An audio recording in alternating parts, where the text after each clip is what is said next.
Boa tarde, Bahia, o seu programa de todas as tardes, aqui da tela da Band, do som da rádio Band News FM Salvador e também do nosso canal do YouTube. YouTube está no ar, é sempre uma alegria ter a satisfação da sua audiência. Lembrar sempre do nosso canal Band News FM Salvador, que você pesquisa no YouTube e fica por dentro das nossas gravações aqui do Boa Tarde Bahia, acompanha todas as nossas edições. E eu não faço esse programa sozinho hoje na bancada, comigo, meu querido Léo Souza. Boa tarde, Léo.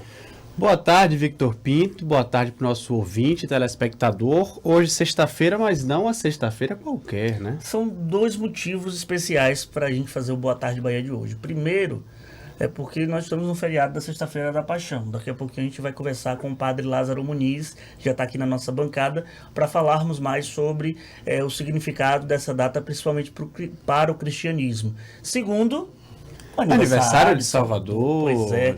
Parabenizar a nossa capital baiana por mais um ano de fundada. 475 anos.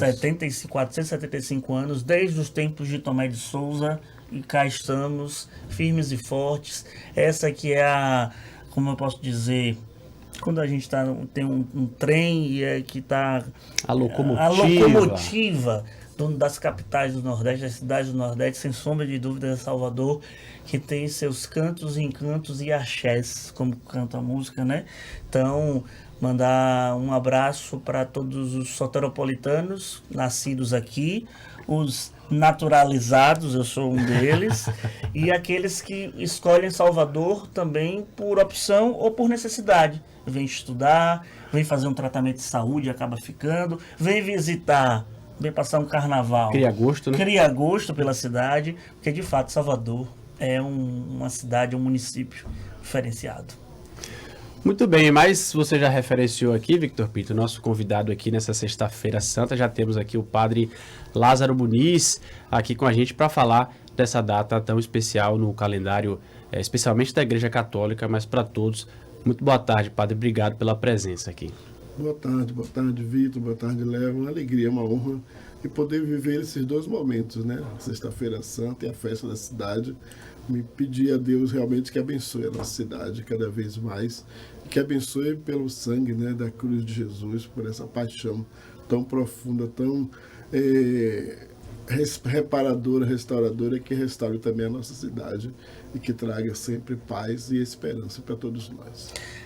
Padre Lázaro, qual é o significado, de uma maneira até genérica, a gente fazer essa pergunta bem ampla, da data de hoje, dessa sexta-feira da Paixão, que por mais que seja uma liturgia, um momento histórico vivenciado na sua maior parte pela Igreja Católica, tem o respeito também pelas outras religiões diante da data. Para nós, Vitor, é importante lembrar que a Sexta-feira Santa é um mistério, né? O tríduo pascal, podemos dizer assim. Sexta-feira, quinta, sexta e sábado, esse mistério da paixão, morte e ressurreição de Jesus é a centralidade da fé cristã católica.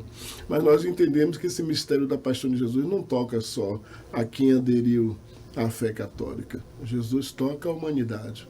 Jesus veio trazer para a humanidade uma experiência nova, um caminho novo, uma esperança.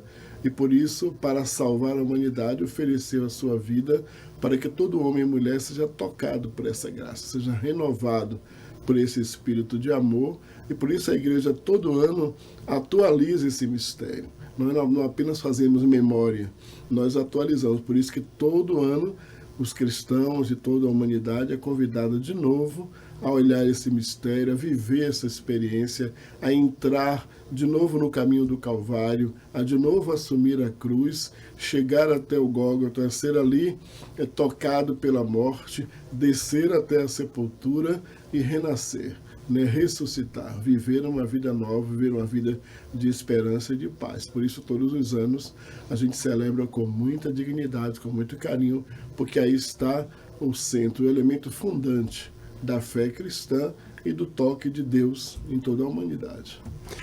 Padre, como é que está a programação da paróquia e da arquidiocese para esse período tão especial? Hoje, sexta-feira santa, o sábado, e teremos também, claro, o domingo mais uma data importante no calendário E litúrgico. eu acho que a gente está no horário aqui de 2 horas da tarde e ainda tem uma programação que dá para ser acompanhada pelos soteropolitanos, né? Certamente, justamente na sexta-feira, às 15 horas, é o momento crucial da grande celebração que nós chamamos da celebração da liturgia da paixão, da adoração da Santa Cruz, do dia em que a igreja reza pela humanidade.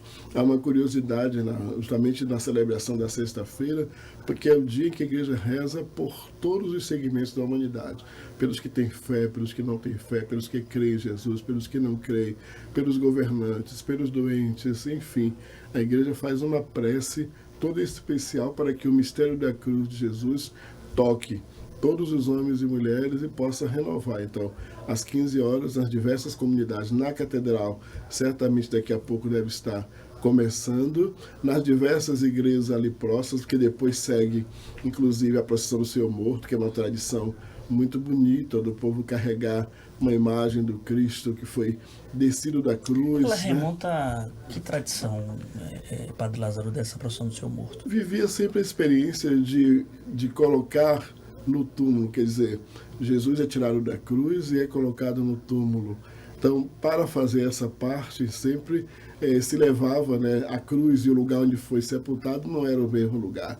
Então, retoma essa pequena caminhada em que Jesus tirado, colocado nos braços de Maria, depois é carregado com a comunidade para ser colocado no túmulo para aguardar o dia da ressurreição. Então, a igreja procura viver esse momento muito especial.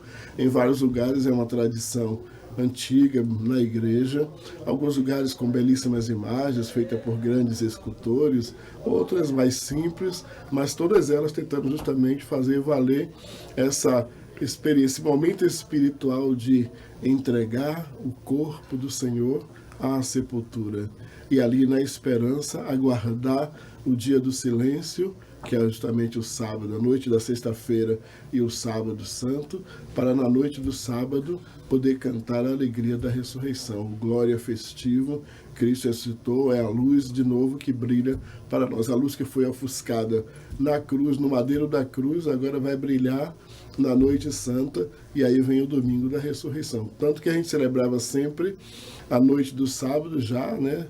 Para meia-noite, já à madrugada. Então é uma celebração que passava a madrugada toda para chegar no domingo de manhã, cantar a alegria da ressurreição. Hoje, alguns elementos já não favorecem tanto, então se acaba fazendo em momentos diferenciados, mas o ideal seria que fosse sempre no final da noite do sábado, para ser um grande momento espiritual de renascimento para a humanidade. Nós estamos conversando aqui no nosso Boa Tarde Bahia com o Padre Lázaro Muniz. Ele está batendo um papo com a gente aqui na tela da Band, no som da Rádio Band News FM Salvador, também no nosso canal do YouTube, porque hoje, sexta-feira da Paixão, a gente está justamente falando, debatendo esse momento que vive a religiosidade, principalmente para os cristãos, uma tradição remontada aí de séculos e séculos, e que na nossa cidade também, que tem uma maioria católica, não é diferente de viver esse momento. Padre, se fala muito na sexta-feira da Paixão do jejum, mas ao mesmo tempo é aquele momento em que a família se encontra para fazer um banquete, o vatapá, o caruru, aí tem a questão do camarão, a farofinha e tal. Não é um contrassenso ter essa questão de se pregar o jejum e ao mesmo tempo ter essa mesa farta, o bacalhau principalmente, na mesa da Sexta-feira da Paixão, principalmente? A igreja continua pregando e convidando justamente os cristãos a fazer o jejum, porque é a marca fundamental da nossa fé. No nosso caso aqui de Bahia, de Brasil, mas mais nosso de Bahia, Salvador, por questões históricas, questões culturais, processo de colonização, da escravização, era justamente o dia em que os irmãos que foram escravizados tinham o direito, inclusive, de uma alimentação mais farta, porque justamente era o dia de jejum dos senhores do engenho, dos patrões, e nesse dia se oferecia um pouco mais de alimento, justamente porque durante todo o tempo era só chicote, não era verdade, né? Era só escravização. Então, há uma experiência cultural que o vatapá e o caruru bebem dessa fonte, justamente, né?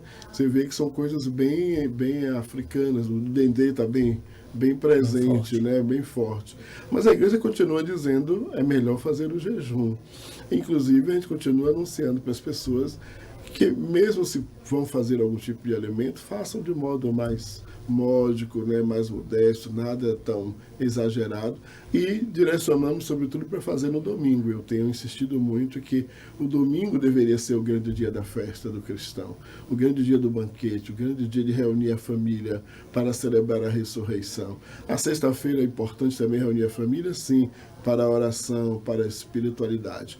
Mas quem ainda não consegue, quer manter a tradição, precisa também ter um pouco de cuidado para não, né, encher o estômago demais, depois não conseguir nem ir para a celebração, não conseguir viver a experiência da fé, porque é o que acontece. Muitas vezes as pessoas se enchem de vinho, nesse sabe que tem várias tradições de vinho, de futebol, de várias coisas. Baba do vinho, baba de saia. Quer dizer, são experiências meio complicadas para poder evangelizar, né, e cuidar dessas relações. Mas são elementos que fazem parte da cultura, que nós, enquanto religiosos, precisamos compreender e buscar mecanismos de como lidar com esse processo todo, sem criar nenhum tipo de celeuma ou de exclusão ou de agressão, porque vivemos um processo cultural, uma pluriculturalidade que realmente é difícil de relacionar-se, mas que é necessário, né?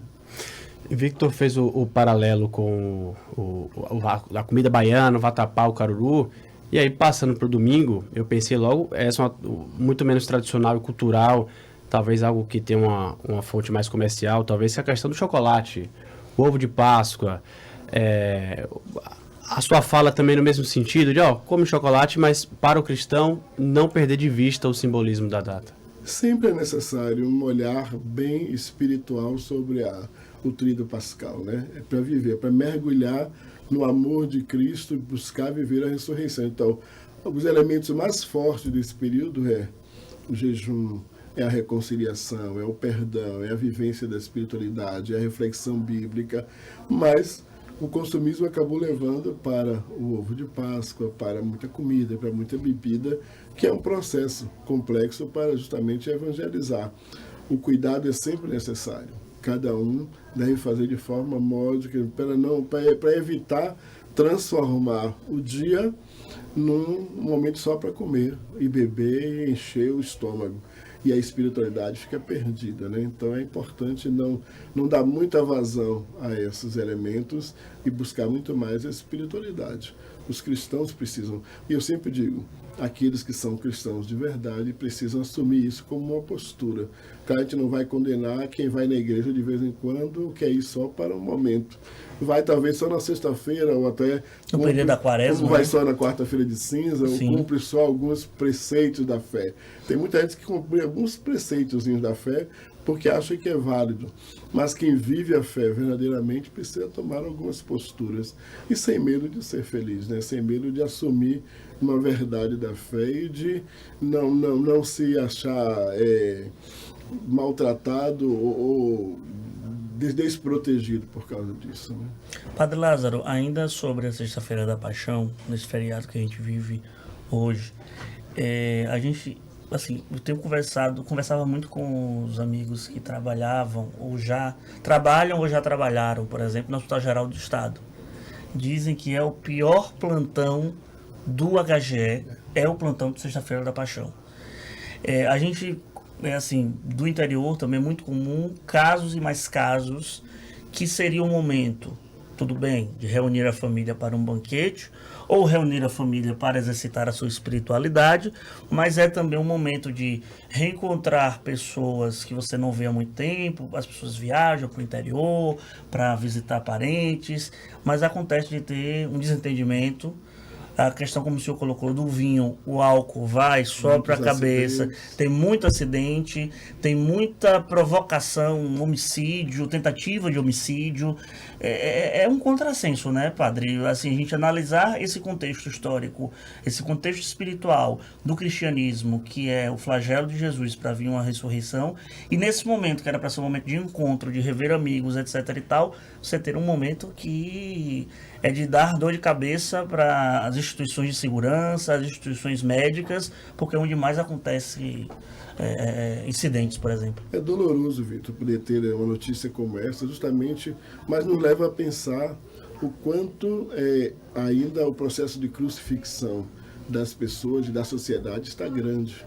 Quer dizer, não só Jesus morreu na cruz, né? Quer dizer, a humanidade está também se autoflagelando. A humanidade está se destruindo, a humanidade está mergulhando de tal forma em processos errados e fazendo com que a morte seja mais presente do que a vida. Por isso, justamente, a bebida, as agressões, as discussões, às vezes a relação familiar, né? As famílias se encontram, eu vivi experiências como essa na minha própria família. Às vezes você reúne a família e daqui a pouco vem as mágoas, vem as queixas, né? De um momento tão tranquilo, de um momento tão suave, daqui a pouco começam as lamentações, as queixas, e aí a família começa a se desentender, discute, dali de um almoço que deveria ser para serenar o espírito, vira uma agressão, um vai embora, o outro reclama, o outro lamenta e pronto. E a gente vive se matando, se autodestruindo. Quer dizer, justamente é lamentável, é doloroso ver que ainda, além de ser o feriado, né, então aí fica muito mais sempre vulnerável. É um feriadão, né? Sexta, sábado, domingo. Fica a vulnerabilidade da cidade, né? As pessoas tem que circular em determinados lugares onde está tudo muito a ermo, né? As pessoas são violentadas, roubadas, quer dizer, tem a violência no trânsito, tem várias coisas. De fato, é doloroso. É entristecedor saber que a paixão de Jesus não tem tocado a alma, né, da humanidade para uma revisão de vida, para uma experiência cada vez mais verdadeira e mais justa de buscar criar, viver o amor de um modo mais concreto. Isso é importante. Padre, o senhor celebra uma missa aqui toda terça-feira, não é isso? Na igreja Rosário dos Pretos, no Pelourinho, que quem não vivenciou, seja católico ou não, eu acho que a experiência que vale pela fé, pela religiosidade, também pelo traço cultural. Para quem não sabe, com elementos de religiões de matriz africana também. É uma igreja que a gente sabe que tem um simbolismo histórico muito grande. Eu pergunto, em um mundo de tanta intolerância que a gente tem visto, né? Eu queria que o senhor comentasse um pouco justamente sobre esse sincretismo, podemos dizer assim, mas o diálogo e o caminhar junto de diferentes religiões, diferentes religiosas, de diferentes maneiras de professar a fé. Eu tenho falado, Léo, que no Rosário nós temos muito mais um duplo pertencimento, muito mais do que sincretismo. Porque o sincretismo seria necessariamente uma fusão, né, dos elementos, e a gente não consegue fazer essa fusão de modo muito tranquilo, porque causaria vários elementos. Mas o duplo pertencimento, isso de fato existe. Tem muita gente que vai lá, que pertence a uma outra religião, mas que se alegra, se identifica, vai, reza, participa da missa, vive, alguns são até membros da Irmandade, de outras questões. Mas é uma experiência positiva justamente de trazer para dentro de uma comunidade que nasceu justamente dos africanos, quer dizer, o Rosário nasce justamente dos Congo-Angola, justamente em 1685, quer dizer, eram negros, que já traziam a fé cristã católica, que pediram a possibilidade de ter uma igreja para ter um lugar onde eles pudessem rezar, vivendo a fé cristã católica. Claro, viver a fé cristã católica não significa que tenham deixado todas as raízes, né, todos os elementos africanos. Ao longo da história foram preservando isso. Aqui e ali foram manifestando de alguma forma. Hoje em dia essa manifestação é mais litúrgica. Antes era uma manifestação muito mais política, então ali teve revolta dos malês, ali teve várias questões. Mas hoje é um posicionamento mais litúrgico, com a missa da terça-feira da bênção, e aí com elementos simbólicos que estão ligados também ao candomblé, os atabaques, as coisas. Então são elementos que são muito fortes para trazer justamente essa africanidade para dentro da liturgia cristã, sem fazer perder nada da liturgia cristã. A gente procura justamente preservar. Eu sempre digo a todo mundo que chega ali, é a missa cristã católica, com todos os traços, não trocamos a hóstia que vai ser consagrada, não trocamos o vinho, não mexemos nas coisas, a liturgia da palavra, todos os elementos. Colocamos, sim, os instrumentos, tem um pouco de dança, tem as pessoas que vão oferecer o pão, vão fazer gestos, sinais, tem toda uma simbologia, tem algumas missas específicas no dia da consciência negra, na festa de Zumbi, na festa dos santos negros, tem sempre um traço bastante de africanidade para poder justamente marcar que os cristãos, que os santos, como Santo Benedito, Santo Antônio de Categeró, Santo Elisbão, viveram experiências profundas da sua negritude, assumiram a fé cristã, mas trazem raízes africanas. E aquele povo que está ali precisa ser respeitado. Por isso que a gente procura fazer uma celebração nesse sentido, que marque profundamente e que é procurada por várias pessoas. Mas não é a celebração, como o povo diz, às vezes, não é a missa do candomblé. Às vezes alguns que chegou lá na porta, é aqui que acontece. Não, o candomblé não precisa, né, que a gente faça uma missa do candomblé. O candomblé te respeita as religiões todas de matrizes africanas, respeita as nações do candomblé, respeita a Umbanda, respeita todos aqueles e procura viver a fé cristã católica para os negros que ali estão e que são cristãos católicos. Na discussão política social da igreja, a CNBB, no período da Quaresma, sempre traz um tema para debate, para essa reflexão. Nesse ano foi amizade social. Eu queria que, para a gente arrematar esse nosso bate-papo sobre Semana Santa, sobre o Tríduo Pascal, o que significou ter debatido ao longo desses 40 dias, terminados agora no Domingo de Ramos, essa situação da amizade social nesse âmbito da igreja. O tema da amizade social foi justamente inspirado na Fraternitude, né, do Papa Francisco, que nos convida a olhar todos como irmãos e irmãs. Se a gente não tiver essa noção de pensar no outro como irmão, a gente vai sempre se maltratar, a gente vai sempre se ferir, vai sempre agredir o outro, vai sempre desprezar o outro. Desculpe, querido. Tranquilo. A gente vai sempre criar dificuldades e guerras. O tratado da amizade social é o tratado do respeito.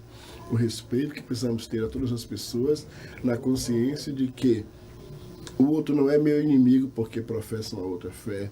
O outro não é meu inimigo porque é negro, pardo ou amarelo, ou porque pertence a outro, porque é homem ou mulher. O outro é meu irmão e deve ser respeitado nessa consciência. Então eu preciso cuidar das pessoas como irmãos e irmãs, o que significa ter a verdadeira expressão do amor. Não é o meu gosto por fulano ou por Beltrano. A verdadeira expressão do amor é minha capacidade de respeitar cada pessoa na sua dignidade. Se eu consigo fazer isso, então eu vivo de fato o amor de Cristo, eu vivo de fato a amizade. Agora, se eu trato as pessoas com indiferença, com indignidade, eu não posso dizer que amo, né? Então, eu tenho gosto por pessoas, e aí trato determinadas pessoas com certas deferências, mas se eu amo, eu respeito todos na sua dignidade. E aí foi isso que a igreja tentou fazer, mal compreendida por alguns grupos mais radicais dentro da igreja, que acham que não deve fazer, que continuam insistindo para que a gente trate o outro como inimigo, e que a igreja se imponha e continue mandando no mundo, mas a igreja tem a consciência de que ela está dentro do mundo, na pluralidade religiosa, e que precisa negociar com o mundo, dialogar com o mundo dentro das suas multiformas e viver e apresentar Jesus dentro dessa dinâmica que está aí presente no mundo. Por isso que a paixão de Jesus, quer dizer, a morte de Jesus na cruz é justamente para dizer ao mundo: foi por ti, é por amor à humanidade que Cristo ofereceu a vida, por amor a todos, não a alguns, não aos que aderiram a Jesus, mas à humanidade inteira. Padre Lázaro, eu queria lhe agradecer pela disponibilidade de estar aqui com a gente na Rádio Band News FM, na tela da Band, nosso Boa Tarde Bahia, dizer que os microfones estão sempre abertos. Eu que agradeço imensamente, desejar uma Semana Santa cheia de paz, uma sexta-feira carregada de alegria, e que o domingo da ressurreição, você, o Léo e todos nós, todos os nossos ouvintes, todo o povo que está com com a Band tenha de fato um domingo da ressurreição cheio de paz, de amor, de harmonia e de fraternidade. Que Jesus esteja vivo no coração de todos. Antes da gente encerrar aqui a nossa parte da TV, que a gente está nos minutos finais, a gente vai continuar com Boa Tarde Bahia no som da Rádio Band News FM com Lara Cucino. Léo Souza, qual é o seu ponto turístico predileto em Salvador? Diante desses 475 anos. Não digo ponto turístico, mas assim, o local de Salvador que você gosta. O local de Salvador, eu sou suspeito, é a Fonte Nova. Fonte Nova? É difícil, mas assim, é um lugar muito especial. Eu sou apaixonado pelo Porto da Barra. Eu acho ali uma cena linda. Mas, ao mesmo tempo, eu amo aquele centro histórico, principalmente a Rua Chile. Eu acho, assim, de uma arquitetura muito bonita e que só quem passa por ali, vai na Câmara de Vereadores, vai na Prefeitura, passa por ali, admira esse conjunto arquitetônico que a gente tem na cidade. Eu acho que o padre vai dizer a igreja de Rosário dos Pretos, não? A Praça Castro Alves. A Praça Castro Alves. Porque também nos dá, sabe, essa dinâmica de ver a Rua Chile, de ver Tem uma visão. a Baía de Todos os Santos, então essa beleza dali para mim é fundamental. Agora, a vista mais bonita de Salvador é aquela descida da Contorno ali. Aquela descida ali. Da Avenida Contorno ali, pra você ver a Baía de Todos os Agora, Santos. eu acho um lugar que me traz uma paz, uma tranquilidade, é aquela Ribeira.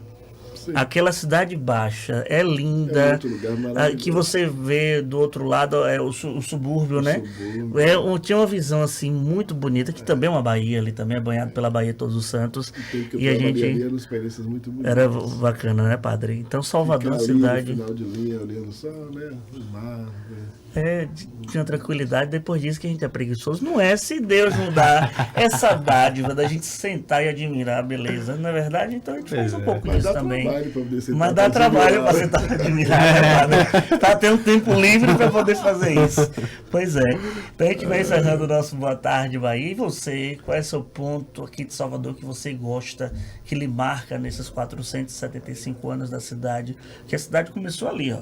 Rua Chile, começou ali pela Cidade Baixa, ali subindo, e se tornou esse coração pulsante Os famosos do portões, Nordeste. né? Os portões, né? Da cidade planejada. Que é justamente ali, Praça Castro Alves, Rua Chile, e foi crescendo, tomou essa Tanto que o proporção que é Rosário hoje. está fora de um portão. O Rosário está nas portas do Carmo, né? O portão do Rapaz, carro, o Rosário está do lado de fora já da cidade. Pois é. Lembrando, Vitor, Sim. que você vai acompanhar a sequência do Boa Tarde Bahia na parte da rádio agora apenas Isso. com Lara Cursino, e temos matérias especiais também Sobre na nossa esse dia de série hoje, que né? está disponível, inclusive nas plataformas de áudio, já teve perfil de vendedores de coco, contando a história de Salvador Sensacional. pelos personagens da nossa cidade. Quem não teve a oportunidade de ouvir no rádio, procura lá no Spotify, no Deezer, Band News FM Salvador, que são matérias especiais que embalaram aqui nosso noticiário ao longo dessa semana, que com certeza vale a pena ouvir. Forte abraço a todos, excelente fim de semana, boa Páscoa. Tchau, tchau.